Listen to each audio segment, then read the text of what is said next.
Okay, my name is Karen Skenandore, Karen Elsie Skenandore, and that's Skenandore.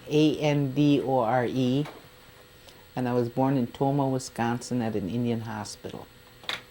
Okay, and as difficult as this may seem, you're going to have to look at Gordon while we do this, okay?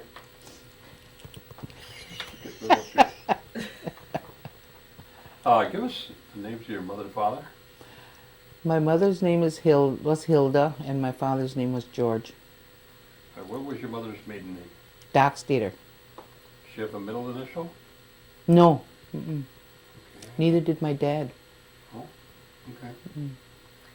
Do you remember your grandparents at all? I never met my mother's parents. As far as I know, her mother died when she was about 9 years old, and then her father died, I think, when she was about 14. And then she just kind of went from family to family. She lived a lot with Pete Danforth's family, and then she went to Flandreau, and I don't know how many years she was there, because she came back. She was with Christine Danforth, that was Pete's sister, and she came back with her, and I think that's when she met my dad. And then Do you remember your grandparents on your dad's side? Yeah, my Grandma Jane and Grandpa Dixon. Tell me a little about them. How old were you when you remember them?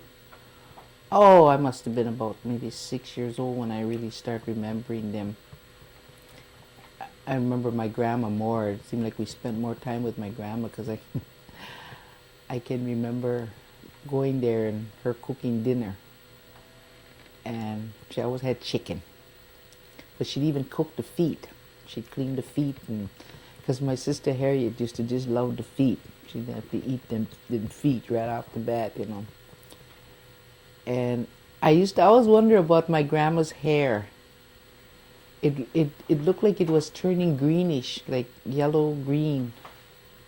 And then I started looking at other older ladies, and their hair was the same way. Then I wondered, is that the way it's supposed to go, you know, before it gets really white? Is it supposed to be like greenish, yellowish look, you know? Well, I never found out. She died before it really got really white, you know. My grandpa, I never really had too much to do with him. I just remember him being there. There was one time I laughed so hard. They lived where Rita and Archie live now. Well, they lived up there. But I remember my dad, he had stopped at Vandenberg's one Sunday. And he went in, and there my grandma sat. And she was with her daughter. And my dad was so mad. Get her out of there, you know. So he took her home. But when we got her home, Grandpa was already shot. They must have left him home because he was already shot, you know.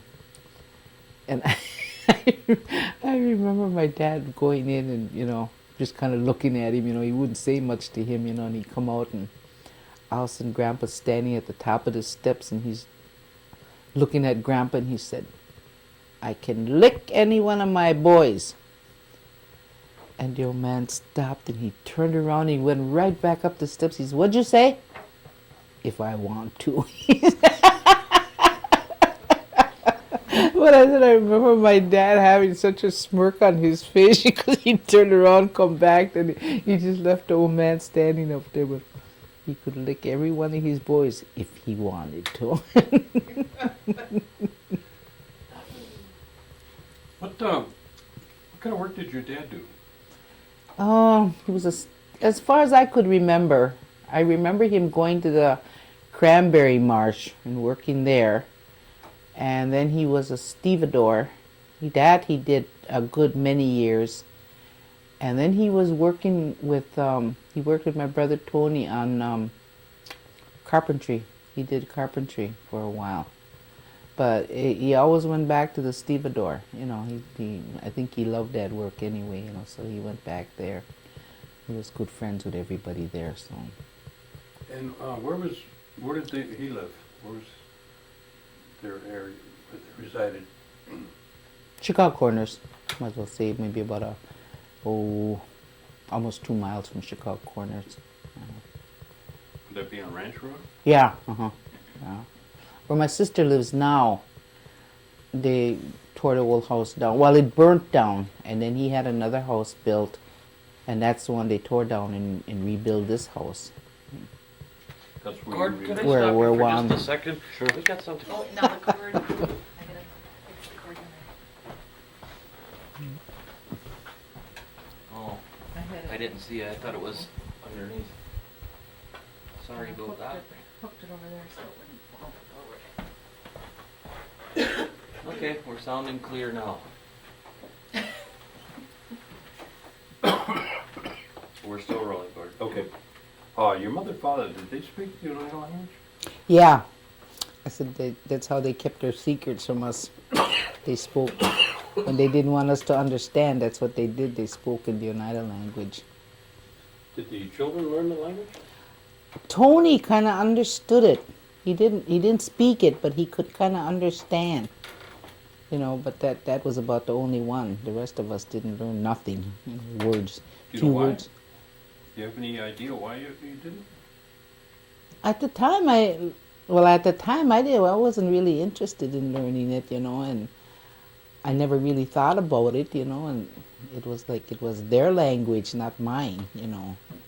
So, you know, I just never entered my head to even ask to learn, you know. I would learn like a few words, you know, and that would be it, like chicken, you know, and stuff like that. I said that I knew, you know, so. But other than that, it was like it was their language, you know, and it was something they shared, and it wasn't me. It wasn't part of me, you know. Now, let's go back to your grandparents. Do you know the education that they ever talk about, where they went to school at all? Your grandparents? I never heard of where they went to school. I don't know if they ever went to school, because even my brother Tony, I think he only went. My dad, I think they said went to 3rd grade, and then I think my brother Tony only went to 6th grade. What about your mother?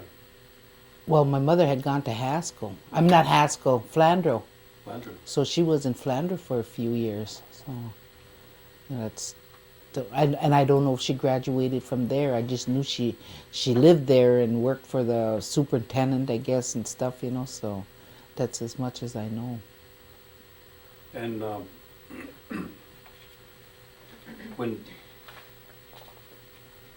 do you have any idea, you know, when when your mother came back, did they get married? Did she get married right away, or? No, I don't think so, because I hear talk about her living with Christine's family, you know, with Pete and them, and I think that, like I said, I think it was through them that she met the old man, and they got married in April anyway. That's I don't know how long they were going together or what, you know. And how many are in the family? There Brothers was and sisters? five. There was 5. 2 have died. The older sister and older brother have died. Could you give me the names of the ones that have passed on and the ones that are Um, presently living? One is Tony Skenandore and Irene Cornelius. And then I have Philip Skenandore and Harriet Alicia still living. And then myself. Now, what were your responsibilities at home when you were young, still living, you know, with your parents? I was pretty much the only one at home that I can, you know. Harriet left when I was, I would say maybe about 8 years old. 8 or 9. She left and went to Chicago. So I was the one that was home with my parents. And my job was to haul in wood, you know, pump water for the cows, help around in the house. Your That- mother was pretty much a homemaker as opposed to Yeah. working out? She never, well, I laugh because she tried working out once. And I guess she went to work at the Seymour Canning Company. And Grandpa come and got her at noon to come home. She said she never was so happy to see that man in all her life. And then he told her, if you think you want to work, he said, then you go ahead and you go to work, he said, and I'll quit my job and I'll stay home. Well, then that settled that. She didn't go work anymore. But she worked hard at home. You know, I said because we had a little farm. Well, she had ended up milking cows in the morning, milking cows at night, and when the crops had to get put in, you know, she was the one that had people come in and cut the hay, you know, and all that stuff. I said, and I remember her being out there. We were all out there shocking grain, you know, the whole bit. I said, and when it was bean picking time, I remember her cooking up meals. You know, every noon hour she'd have a big meal, you know, that people could eat. You know, who are the bean pickers would come in and eat then, you know. So she was, you know, she did her part. She worked hard. Now, how large a piece of property did your folks have? I don't know how much. It's got to be at least 20 some acres, 25 acres maybe. Was this what they called New Deal land? Yeah. Mm-hmm. Yeah. Did you ever hear your parents talk about, you know, the New Deal and I can go just to meetings or? yeah, I remember going to tribal meetings in the Methodist church in the basement. I can remember Oscar Altriquit talking. I can just remember him, you know. But I remember there used to be an Indian agent by the name of Ringy, and I remember we used to have to go to town, and Grandpa would go pay this Ringy. I don't know if he had borrowed money from the tribe or what and was paying it back through this Ringy or you know, whatever. Well, he had to go in. I forgot how much money he had to pay back that time. But it was like every 2 weeks maybe we'd be going to town and he'd be going to see Ringy. That was it. I mean, I don't know any more about that. Were your parents involved in the tribal government at all? No. Mm-mm. I don't think the old man believed in getting involved in that, because I even remember they wanted him to join like the men's club at the church and he wouldn't. And then Harriet got me into like some of the women, you know, the society and stuff like that. And I remember him telling me, he told me not to get involved in that. He said, because he said, what's going to happen, he said, is you go to these meetings, he said, and you can't agree on stuff, he said, and then first thing you know, he said, you come out of those meetings, he said, and when you see your neighbor, he said, away from it, they're going to be mad at you. He said, they won't even talk to you. He said, so you're going to ruin your friendships, he said, by belonging to that, he said, and having different opinions than others, he said, and you can't go into like a committee thing, he said, without having different ideas than what the other ones are having. He said, so, you know, he said, it's best just not to get involved, he said. So I kind of seen his point a couple times, you know, that was the way it went. What about any kind of illness or things that, you know, might happen at home when you get sick? How was that handled? I can remember one time we went to my Uncle Jocelyn's house and he was sick. I remember him being in bed and he was all covered up with blankets and coats and what have you. Because I remember the old man almost carrying him out, you know, really picking him up and carrying him out, and he put him in a car and we went home. He put him to bed in his bed, and then he fed him hot toddies. Every hour he made him drink a hot toddy. And this went on like all day and through the night and the whole bit, you know. The next morning, that old man got up ready to go home. He was all better, you know. So the old man took him back home then. So, I mean, that's how the old man took care of stuff, you know. I said, we had the diarrhea, he used to always try and get us to drink blackberry brandy, you know, and stuff like that. So, and Mom, she kind of depended on store stuff, you know, iodine, you know, and alcohol and stuff like that. You know, she depended on that. I don't think she really had, except for like number 6 when we got colds and stuff. Then she fetched. What is number 6?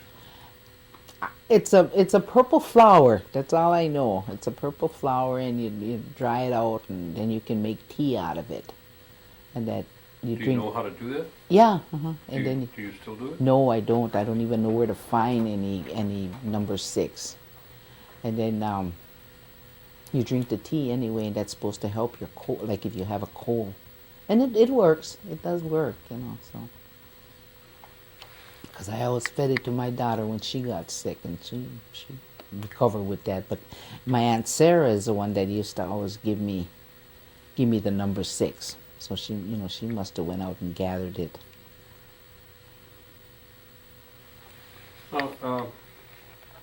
What about the holidays? What was it? I know said you were the only one home, but what about like the Christmas holidays? What was those like? Oh, if the kids could come home, they came home for Christmas. You know, Christmas and Easter always they came home for. And I remember when I was smaller, that's when I would get new shoes. It was like Christmas and Easter. I'd get new shoes when it was time to go back to school, and Christmas and Easter. And Easter, I always got a new dress. I'd always get new stuff anyway for Easter, you know. Christmas, maybe we'd only get 1 or 2 toys, and that would be it, you know. So but then we always had a big meal, you know. I said, you know, I think back now, we were poor, really poor compared, you know, to now. But it never felt that way. I never felt poor. I mean, we'd ask for stuff, and my mom would say, no, you can't have it, you know, or whatever, you know, but it was never because we don't have any money. That was never brought up, you know, but I said, I never had the feeling of being poor. It was, I could or I couldn't, and that was it, you know. I said, but it wasn't like I was poor, you know. I said, I didn't know what poor was till I moved out. Till I went on my own. That's when I felt poor. What about Huyan? Tell me about Huyan. People came to our house. I never went to Hoyani. But I remember we'd go to grandma's, you know. We'd hook up the sleigh and ride in the sleigh and go to my grandma's house, you know. And there was always donuts there, you know, and a big meal, you know, we'd eat there. And then my mom would always have donuts at our house, and we'd stay for a while, and we'd come back, and then whoever come through it after we got back home, and she handed out the donuts, you know. But it was a good time. You know. But I never went to anybody's homes, you know. I never went looking for anything. What about any other holidays that you remember that kind of exciting as a kid?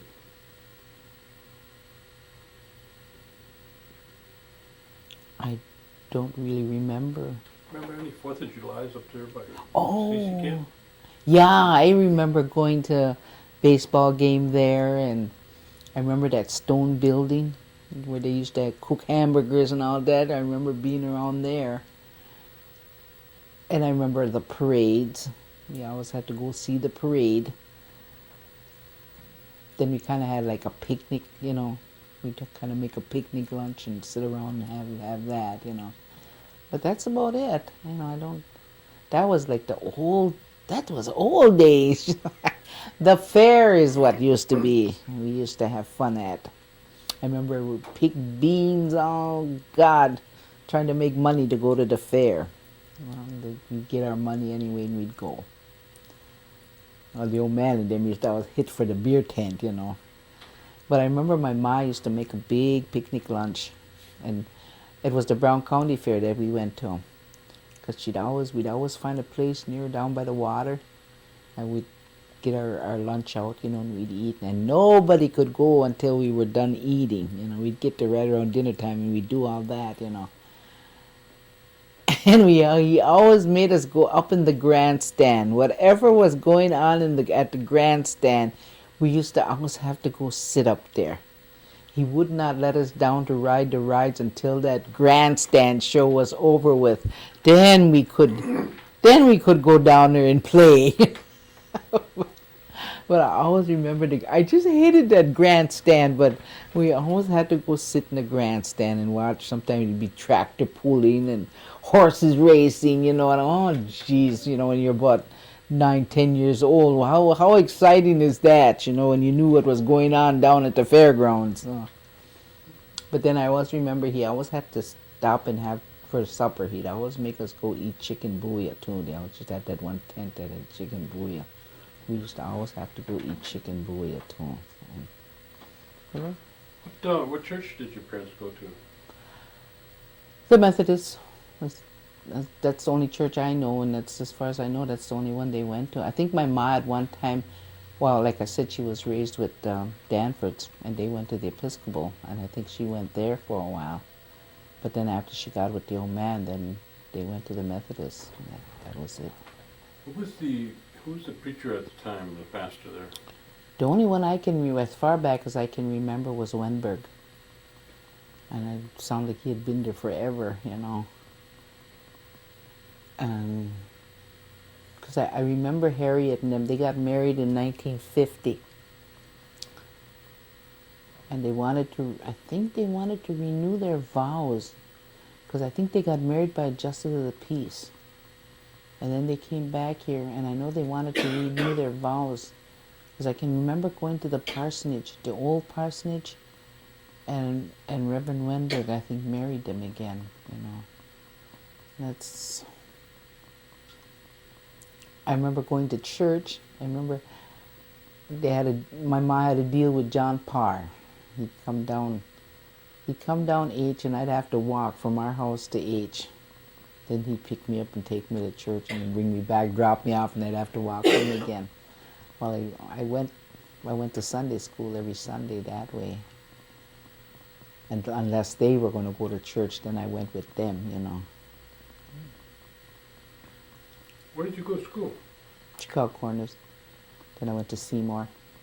How far was Chicago Corners from here?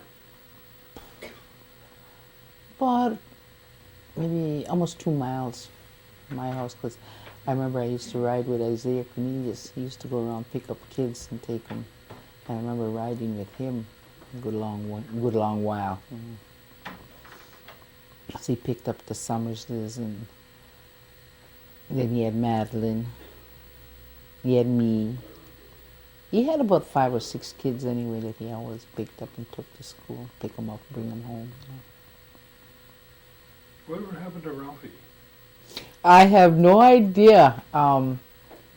Every once in a while I see him in Seymour, But he never even knows me anymore.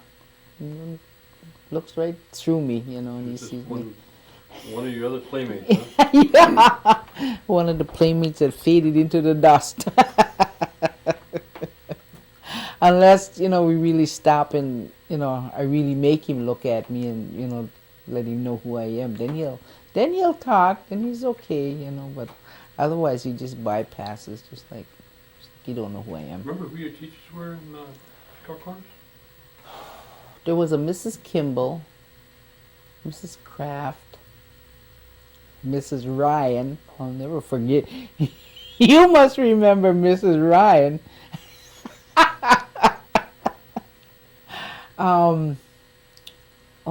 Mr. Geenan. Why was Mrs. Ryan funny? She wasn't funny. She was a mean old thing. No. She was real heavy set, and when she wanted you to listen to her, she'd grab your cheek, pinch your cheek, and just shake. Oh God, that was miserable. I remember getting into a fight one time. Remember Carol and Patty Preston? Anyway, I don't know what they were talking about, but I just happened to hear the remark something about you dirty Indians. Oh my God, I went crazy on her anyway. I had her by the neck and had her up against the wall ready to really eat her alive, you know. And somebody went and got Mrs. Ryan. She jerked me down anyway. And then she told me, you ought to be ashamed of yourself. And I never talked back, you know, but this time I just told her, I said, for being an Indian, never.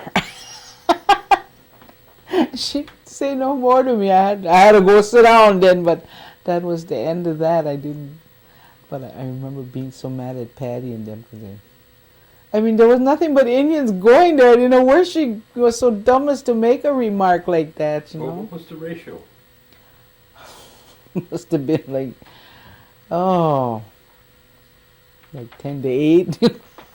It was all Indians because I think there was like 10 of us in the 8th grade. And I think there might have been, lucky if there was 1 or 2 white kids that were, the rest were all Indians, you know. You just picked on them white kids, huh? Only if they started it. They started it, I was going to finish it, you know.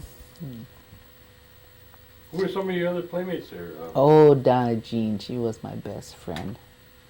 I think we started out first grade, we got to be good friends and went right straight through to our adult life till she died. I felt really bad when she left. Who gave you the most problems at the Chicago Corners in terms of? Oh, I had a lot of them that gave me problems. Which one stands out the most? Well, you for one. The heck else was it? What about Andy? Andy Summers, he was another one. God, I remember chasing him one time and he ran into Donnie and knocked Donnie's tooth out. I thought Donnie was going to kill me because I caused him to run into one another. I even forgot what he was calling me. I was always getting called names. Yeah. And Buddy, I remember fighting with him. I remember one time, me and Donna, I went over by Moss's. She had a bubble gum machine. There was dice in that bubble gum machine. I spent damn near $1 trying to get 5 dice out.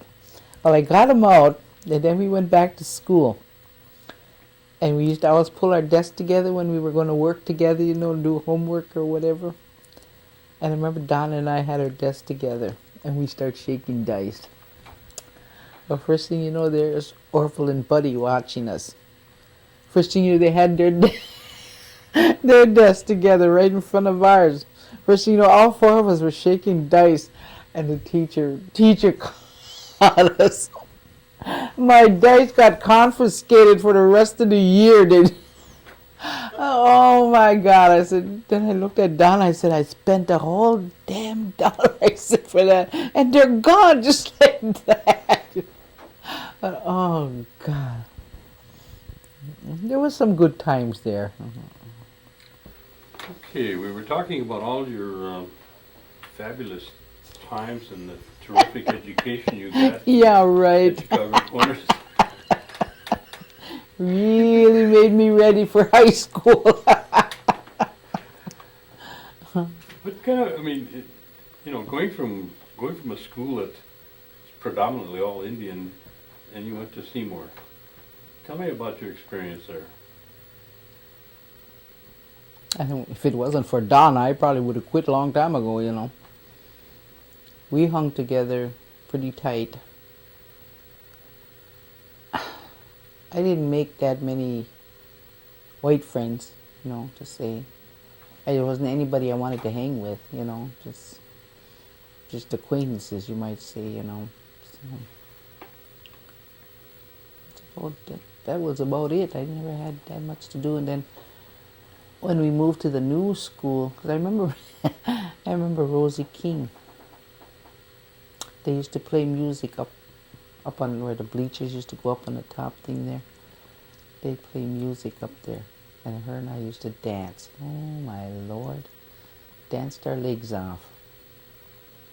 And what else was there in that? Because I remember having home ec. Me and Donna again trying to cook. I remember I made cherry pie. Right on the bus home, they ate my pie. Everybody was just digging in with their fingers and everything else to eat my pie. I didn't bring any home anyway. Then I remember one morning, I had been out partying the night before and I was still half jaggy. My mom made me get up and go to school. And I remember trying to button my dress down on the front and the bus came. I'm running out there anyway and I'm trying to button it up as I'm getting on the bus and I hollered at the bus driver, "The least you could have did," I said, "was wait until I got dressed." He just said, "Oh, sit down." I remember I was scared when we got our class rings. I remember I scared Buddy so bad. Everybody was looking at everybody's ring. He handed me his and I put it on my finger. Well, my fingers were as big as his. And then I act like I couldn't get it off. "Buddy, we're going to get..." He almost died. I finally got it off. Don't give it back to him. I said, didn't want to see him fall over.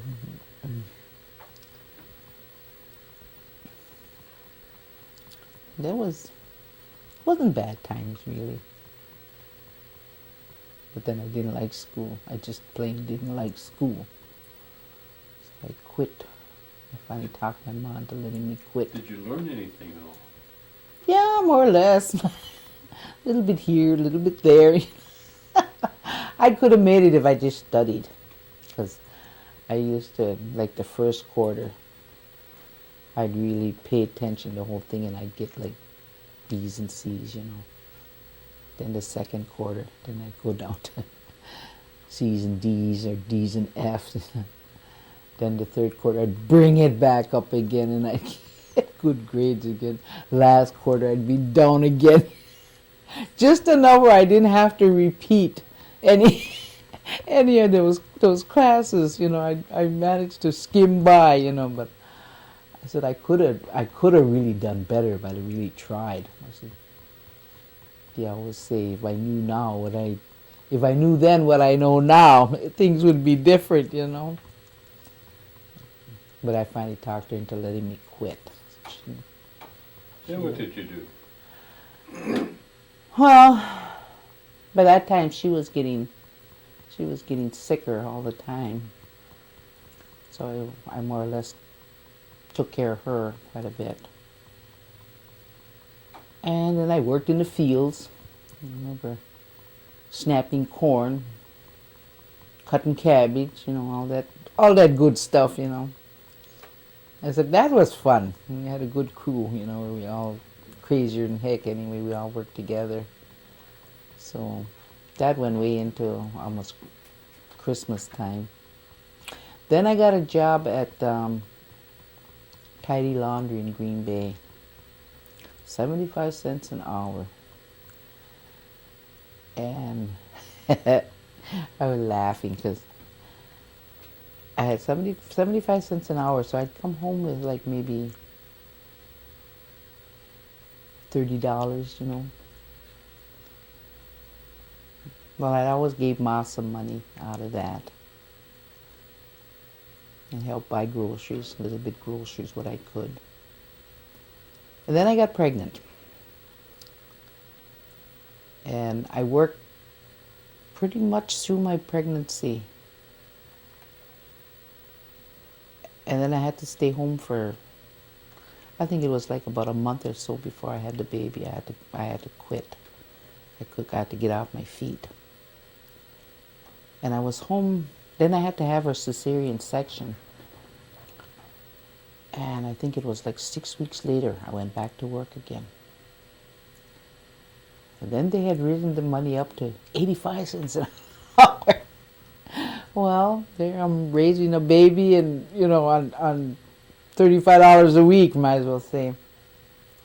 So they used to do my diapers for me. So I had to get my diapers done. Then I remember riding with Isaiah and them, and in wintertime, oh my God, it was bad. 'Cause I'd have to walk from H home because they couldn't come in that road. It would be plugged up, good many times. Then I remember one time it was so bad. It was a Saturday, and I worked half a day, and then I said, I wanted to go home. So Harriet and them brought me out, and that's only as far as they could go was on H. So there I am. I had all my stuff in a diaper bag, and we had stopped in Oneida, and I bought some meat and milk and all, canned milk for the baby's formula, all that stuff. So there I had it in that bag, and I'm dragging that bag. Well, the snow was up to here, because I can remember sinking. After a while, I would just stand there, and I'd be sitting down. I'd be sitting down. Well, then I'm pulling that bag behind me, Finally, I got Tony and them lived in that little house there off on Government Road. And I got that far, and he come. He had a sleigh. Well, I put my bag on there, and then we went across the field. The snow was that hard we could walk across the field. So I got home that time, but oh my God, that was rough. Then I remember doing that one time after my mom had died. My dad was home with my baby, and that would have been the first night he would have had to spend by himself there, and I didn't want him to do that. So I think it was Harriet and them again that took me out as far as H. And he used to cut off the telephone in the wintertime, So I couldn't have called him anyway, So here I am. I said the only thing that kept me going, I could see the light from the bedroom window. The light from the living room was shining through. That's the only way I knew where I was going, because it was pitch dark. And there again, I'm up to snow up to here, Oh, I didn't know if I was going to make it or not. I finally walked in the door, and he turns on and looks. He said, "What are you doing?" He said, "Why don't you stay down?" I just looked at him, and I said, "No, I want to come home." I didn't tell him I came home because I didn't want him to be by himself, But I thought, son of a gun, I could have stayed in town, saved myself the grief. Then I remember them teasing me one time. The roads used to get real muddy in the springtime. There's ruts, really bad ruts. He went and got a trailer. We had a trailer, so he had this trailer hooked up to the tractor. I had to ride in the trailer, and he took me down to H in that trailer. Oh God! My brother Tony said, "There goes Daddy and his hog." Son of a gun!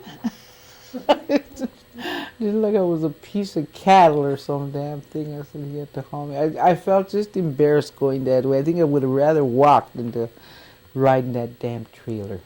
Mm-hmm. So your mom watched your baby until she passed away, and then your dad watched the baby? Yeah, my mom went blind.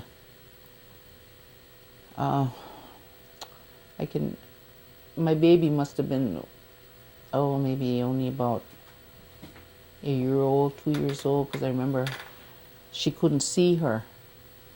And I remember getting her a snowsuit, and she looked like a little Eskimo in it, had the fur around her, And I remember my mom having, her face had to be this close before she could finally see what she looked like. I remember, oh my goodness, she went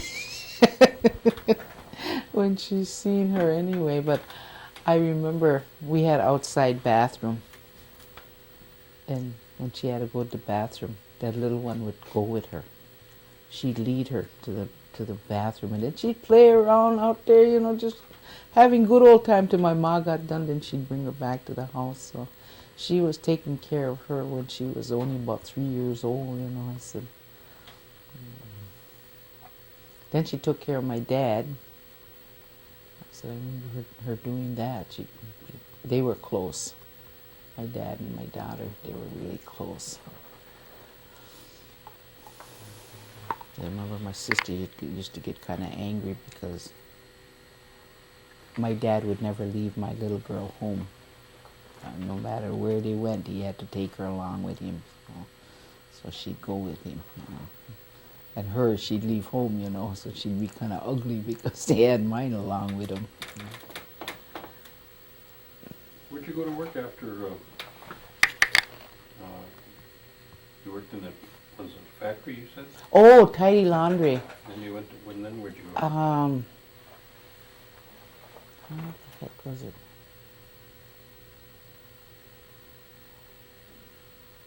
I worked at Riverview Sanitarium in Kakana as a nurse's aide. I worked swing shift. My mom had already died because I stayed home right after my mom died. I stayed home for a long time, and then all of a sudden my sister and them, they moved in. So I thought, well, there's no sense in all of us being here, so I went out and got a job then. So, but then one day I come back and they were all gone. So I had to quit my job again and stay home, I thought, oh my God. Well, did you ever work at some sort of a operation in Green Bay for a long time?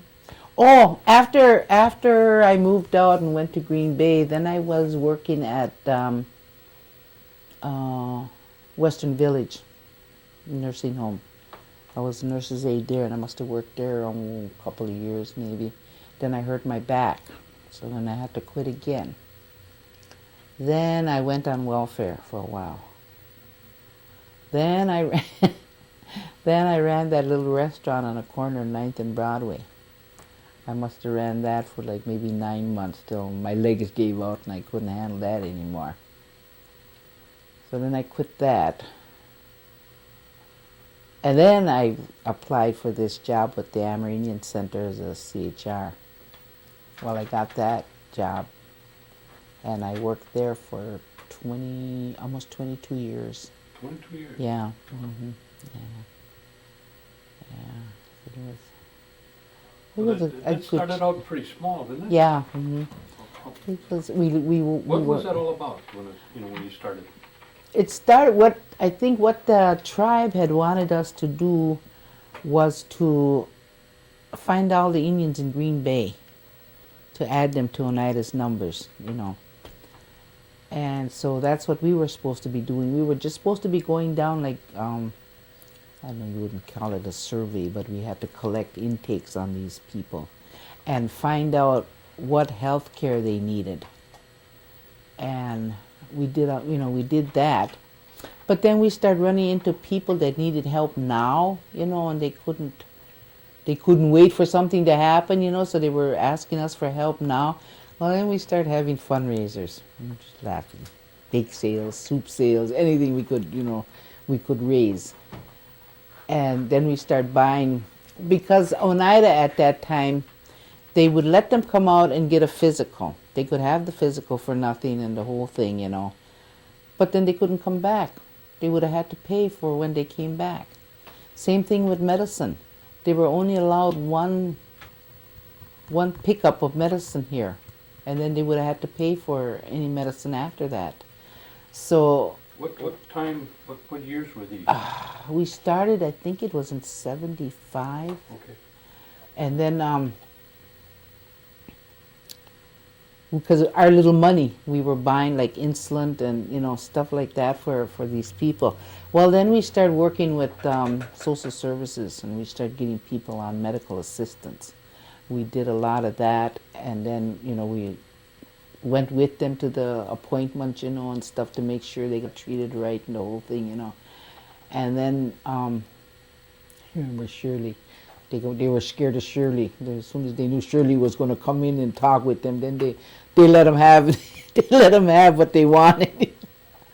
And I think we did that for, I think it was like maybe a little over a year.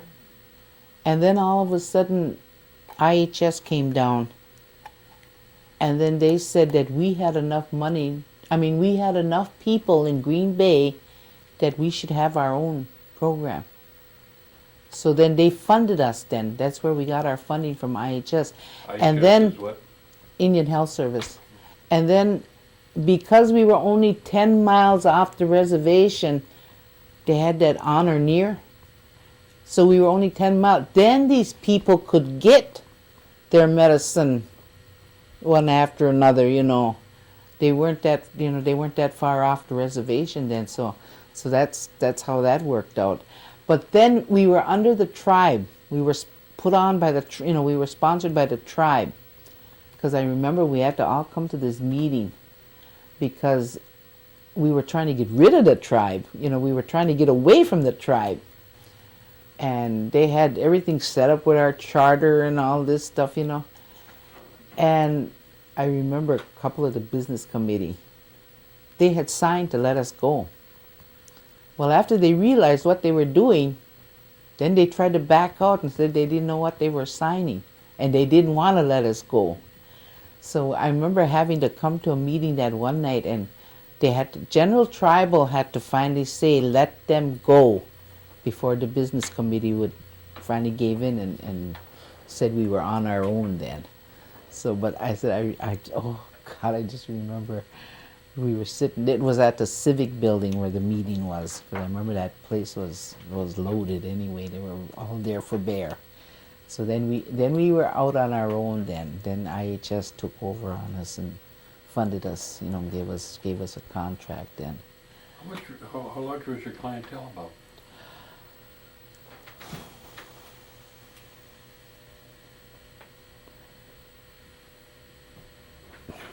We figured out one time that there was almost 2,000 Indians in Green Bay.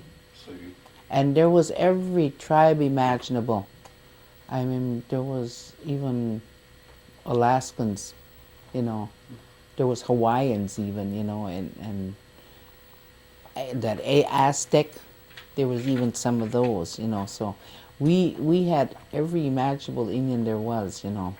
The majority was like the Oneidas and the Menominees and Chippewa. That was the majority, you know. I think, and then it was the Sioux, you know, came in under that, you know. is that still in operation now? Yeah, I just read, I don't know if it was in the Kali Weezuks or the Press Gazette, that the tribe gave them $45,000 to, well,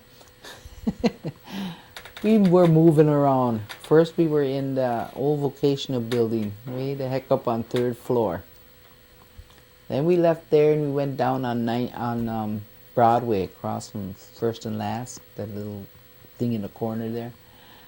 We were in there for a while. Then we went down to 9th and Broadway, and they had the whole building there. Our offices were upstairs, and then they had Head Start downstairs. And then they got the big bright idea of adding a shelter to our program. And that's when we went down on North Broadway. They had bought the Northwestern Hotel. So we went down there next. Well, they took over the running of the rooms upstairs, you know. And I remember the bar. The bar was there yet. And we had to, I remember that bar stayed there for a year after we moved in, and the whole thing, you know, the bar stayed there for a year. Then finally they moved out, and then we got that part too then. Well, and then we left there after they had the shelter built, and, you know, the whole thing with the food kitchen and all that stuff. Then we went over onto Dousman Street, where they are now. That's where we finally ended up then, and then they took over that whole hotel part upstairs. So, you know, they had, and now I hear that they took over. There was a barber shop next to us. I heard they took that over, and some other one. So they're expanding, you know. So, but I said I just remember. Oh God. Well, you retired from there when? Jeez. Must have been in 96 or 97. Yeah, because right after I quit, I applied for Social Security in June, and by August I had it. The reason they pushed it through so fast was because of my kidneys. So I had gone like that whole year and started on the second year back to September before I finally had to go on the machine then. So I've been on the machine since 98, September of 98, I think.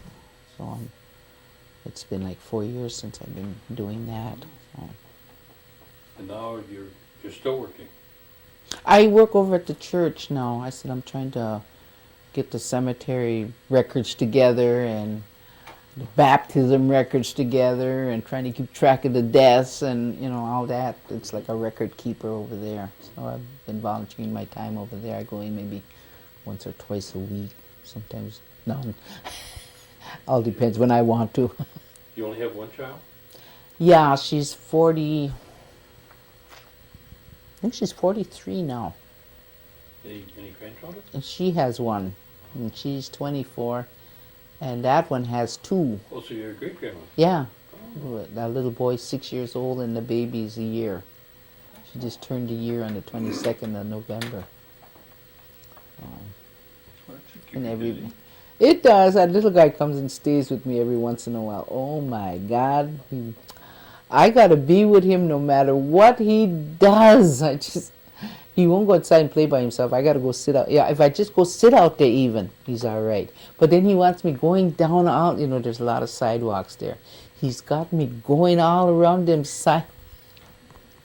I said by the time I got done rolling around, my arms were just hanging there. Oh, God. Well, tell me your daughter's name. Renee. And your granddaughter? Winoka.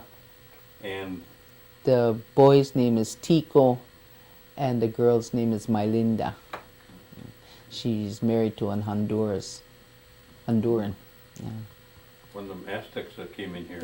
I don't know what it is. Well, from when you started there with this the organization, it's had a tremendous growth then. Oh yeah, it really has. I'm impressed with what they're doing. I don't like the one that's doing it, but I'm impressed with what they're doing. We're servicing a lot of people otherwise that wouldn't be serviced. Yeah. I said I can remember us, especially with social services, because after a while social services even had us coming in and they had like case files that they had to go over. Well, we'd sit in on those. If it was Native American, we'd sit on so we'd know what was going on. I remember, I think that was in 81. We got a letter from IHS stating that they didn't have any more money and that we had to close down. So we laid everybody off. And then Shirley said, I'm not giving up. So her and I went and worked with, legal aid. So we worked there like 20, we put in 20 hours a week, and it was kind of dealing with their clientele that was Native American, trying to figure out how we could help them out and stuff, So we did that for, must have been maybe a month or so. Then all of a sudden we got another letter. They made a mistake. We had money all this. So then we had to start up again, get our business back going again, but there wasn't that much of kind of a stopping point, I said, because we were doing it anyway, so you might as well say we put 40 hours in and got paid for 20. That's because we got paid out of legal services, legal aid, But I said, that was interesting. Oh, God, I said, it was interesting, really. I said, at that time, I said, I Shirley was saying, we ought to write a book.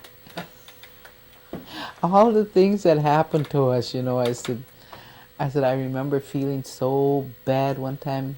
My car broke down, and I was supposed to take this girl and her daughter to the doctor. Well, that girl was so upset. She slammed the door in my face when I finally got there and wanted to know if she wanted to go. She slammed the door in my face and the whole thing. I remember crying all the way back to the office, telling Shirley how bad. And Shirley, don't let it get you down. She'll call back if she wants some help, Where else is she going to get it. Sure enough, I think it was the next day that woman called back, wanted to ride, wanted to ride again. Somebody else do it, I don't want to trust myself. Oh, then I remember, oh my God. Do you remember Grant Hill? I think I do, yeah. I used to laugh at him. We lived on Broadway, and I remember my granddaughter at that time was only about 5 or 6 years old. She had an old broken camera, but she'd act like she was taking pictures. Well, here this old man would come down the street, and his shoes, I swear his shoes were that much too long, He looked like Mickey Mouse when he walked, Anyway, she'd stand there and he'd pose, And then I remember he lived in that rooming house on the corner there. Well, at Christmas time, we used to always give out Christmas baskets, And I remember we made up a box for him. And I think it was Aaron took that box over to him. Well, first thing you know, we got a call. Grant was carrying that box down the street. So somebody went and sent Aaron again, Go get that box and bring it back to his house, So he went, got the box, brought it back, We got another call. He's going down the street again. Finally, then Shirley said, well, let's just follow him, see where he's going with it. Well, there was an old deserted house on the other corner, Well, in the back of that house was a little shed. Oh, God, it couldn't have been no more than that wide, maybe that long. Well, that's where he took that box. And Shirley waited a little while, and she said, well, let's go see what he's doing. So she went, she rapped on the door, He come to the door. Flour all over. He was eating that flour. And then you could tell he had crap beside. And Shirley called the police then. And the police, they didn't want to do nothing with him. Just, take him back to the rooming house. You can't, because I remember laughing at Shirley so hard. She was eating an apple, and we went up going to his room, and she opened the door to his room. You could have swore there was Amityville Horror all over again. The flies that were just flying. It was just awful. I said, Shirley had been eating an apple. All of a sudden, an apple. But then we were laughing. But then she called the cops anyway. Well, they came. They didn't want to do nothing with him. But then finally she said, well, take him to Salvation Army or something. Take him, she was trying to get him to Brown County. Well, that's where they were supposed to take him, was to Brown County. Well, then she waited, I think it was like a couple hours, and then she called Brown County looking for him. They never seen hide nor harry him. Well, where the hell did they take him then? Well, then she finally ended up getting the police to tell her, They took him to Salvation Army. You get over there and take him back to Brown County. She said, that's where he's supposed to be. She said, well, then they finally went and got him and took him back to Brown County. Well, then they entered him in then, and he stayed there then. But There's been a lot of changes. Yeah. Mm-hmm. A lot of growth. Yeah. Because then we got out of, well, again, that was consensus of our urban population, that we get out of the shelter business, because it was kind of dragging IHS's business down. So then, like I said, it was the consensus. We had a big meeting, and they got rid of the board members even. They kicked the board people off and got a new board in there, and then they took that vote, and the vote said that we were to get out of that shelter business. So then, we finally let go. Then we got rid of it. Now, based on all the things that you've seen, plus, you know, the various things that went on out here in the tribe, and you've been pretty much involved in, from, you know, the very beginning Yeah. to the present. How do you see the growth? Has it been, is it plus or minus, or is it, you know? I think it's a little bit of both. Yeah. In one way, I don't know if they're growing by accident or on purpose, you know. As I still think there's a lot of crookedness in the government out here, you know. Why do you say that? Just from hearing things like the land office. I just heard another story again the other day. They sold this house to this woman. It was one of them dream houses, and because her mother is white and moved in with her, now they tell her she's got to get out. They don't want her there. And then the story I heard was that family from one of the workers at the land management family is coming back, so they want this house for that family, so they got to get rid of this other person. So Do we you know, do we know that to be true though? no, I really, well, same thing with what happened with Kathy Matoxin's house. I don't really know the whole story about that, but Kathy was telling me stuff, but I don't know if I can actually believe her either, you know, everything. I think she was leaving stuff out, you know. So I'm not really sure, you know, but It's a thing it with just, a grain of salt. yeah, but it just, you know, you can see something working there that isn't right. It's like they're not above board. They're not putting their cards on the table and saying this is the way it's got to be, you know, or whatever. It's like they're sneaking in the back door and all this stuff, you know. I said, and to me, that is not a way to run a business or anything else, you know. If you can't be honest with what you're doing, then don't do it, you know. I said that's what I've always believed in anyway. So Was there anything that I left out? not that Anything I, you left out? not that I know of. Not that you want to tell. I think I spilled my guts enough. Did you live in Green Bay those years, or did you live in the reservation? I lived in Green Bay. I left here, oh, trying to think, 59. I left here, I think, in 68. I left the reservation and went to town. So you'd be called an urban Indian. huh? Yes.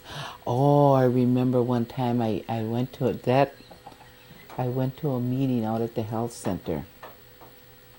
I even forgot what it was on, but I was sitting in this meeting. And we were all supposed to give our ideas, you know, about what was happening, you know. So I opened my mouth, you know, and I start talking. And I got told, oh, be quiet, you're just an urban Indian. Who told you that? I mean, who told you that? A reservation Indian? Yes. They probably wanted to just come back here.